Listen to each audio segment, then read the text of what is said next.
Thank you for joining us tonight. It's so great to be here. I can't believe it's been 3 years since I have felt the amazing energy from this crowd of supporters. It's so wonderful to look out over here and see all the faces that I've known for so long, and so many of the new faces that I don't know but hope to know for a long time into the future. Today I was driving into work and I heard that it's National Superhero Day.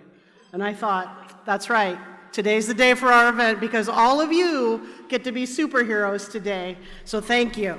So I'm going to give you guys an overview of what we have been up to for the last 2 years and some of our accomplishments that we're hoping to have in the future. So as Shay was saying, we have been in existence for over 100 years, and really, again, we are so dedicated to our partnership with United Methodist Women that are now known as Women in Faith.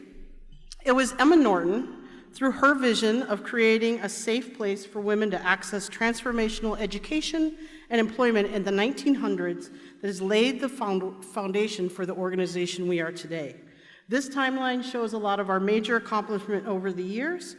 But since I've stood here 3 years ago, I can also tell you that we have completed a major renovation of our Emma's Place townhomes out in Maplewood.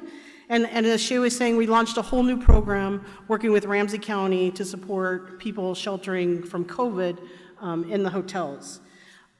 What I want you to think about as you look around this room tonight is that 3 years ago, we were serving about 250 people, and that's the number of you that are in this room.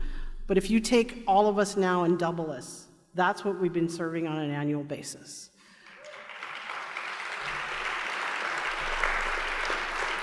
And what we know is that in today's world, Emma Norton has become more than just a safe place to sleep.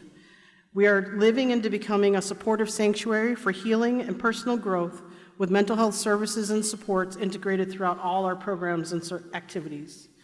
By 2025, that's that last little square there, what we really hope to be is operating at a scale that brings a full array of resources to the people experiencing homelessness and those we serve. We want housing and our services to be exemplary, offered in partnership with key community institutions and extending beyond our campuses. And right now, what I can tell you is we're on track to meet that goal with some of the exciting new developments I want to tell you about today. This slide shows you, again, that we have a mission of providing transformational housing for women and families on their journey of recovery from the trauma of homelessness, mental illness, substance use, and poverty to bring about stability and growth. But we really need to work on updating our mission statement because our work and commitment is also really about supporting the transgendered individuals who live in our communities. As a program, we are open to every gender and those that just identify anywhere on that gender continuum. Our logo is this open door because it's the solidness of the door represents strength and safety, and yet the door's threshold marks the entering of a new space and symbolizes transitions and new beginnings. Our tagline is "The journey home begins here," because it isn't only about creating a place to live, but also a sense of home, community, and safety that all humans need to thrive.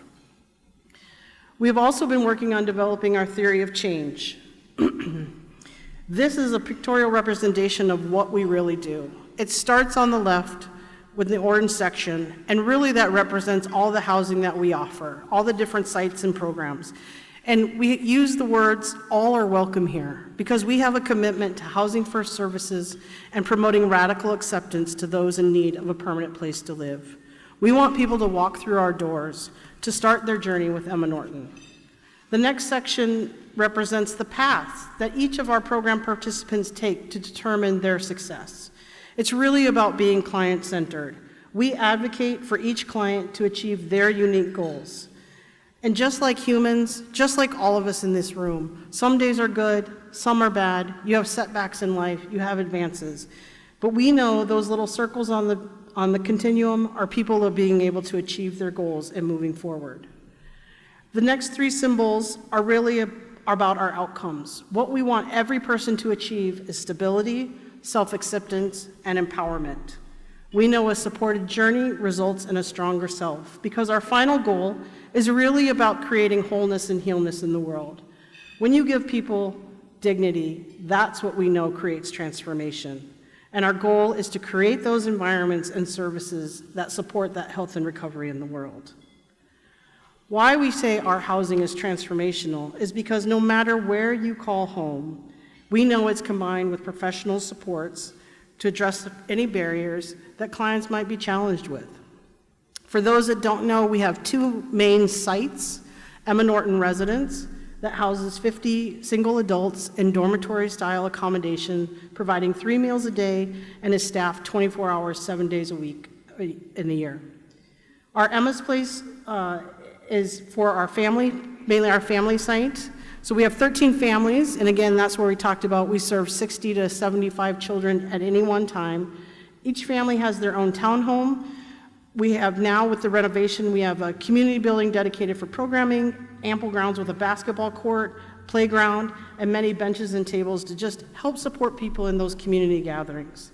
And tonight, you'll also hear more about our scattered site housing program, where we really work with community landlords that own properties throughout Ramsey County, and we go to people who live there to provide services.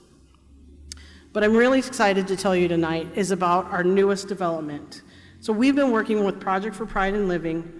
We have designed and secured nearly $22 million to hopefully break ground and begin construction on a new, intentionally designed, trauma-informed building that will be our operational headquarters, as well as offer expanded housing and services to more people experiencing homelessness and housing instability.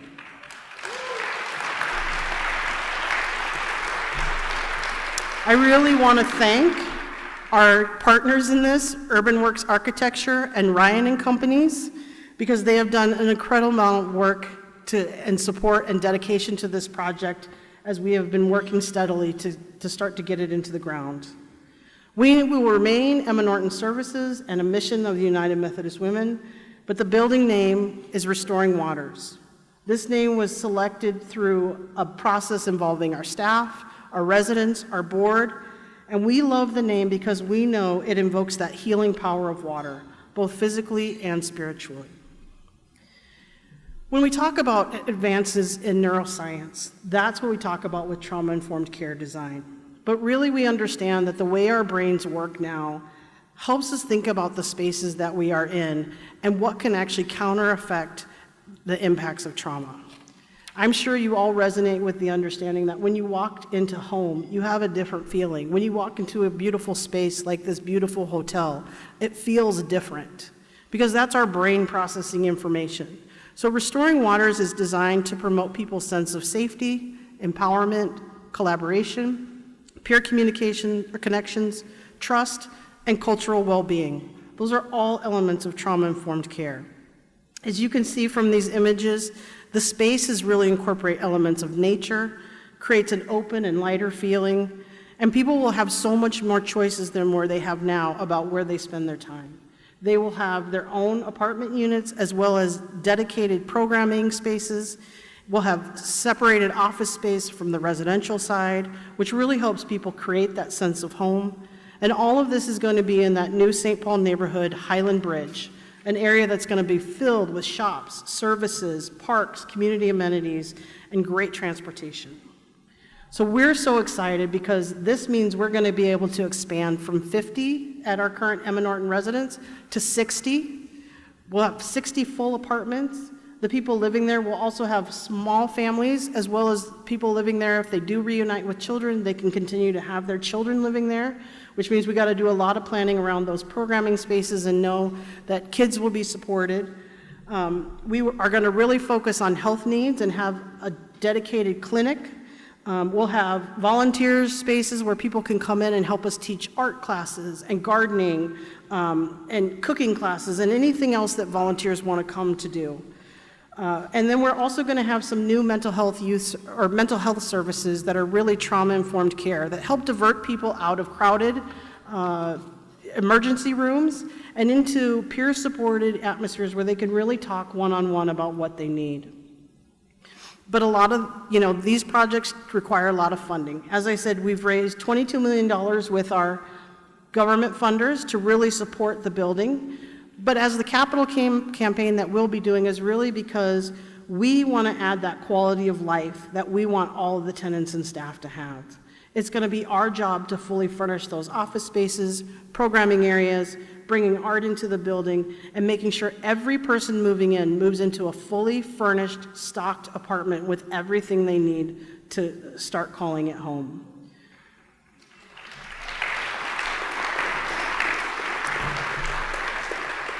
We've set an ambitious goal of $3 million, and because we want, and most of that will go into that creation of that building, but it will also go into some of those new programming initiatives like the mental health center and better services, and also just provide a strong organizational safety net for us.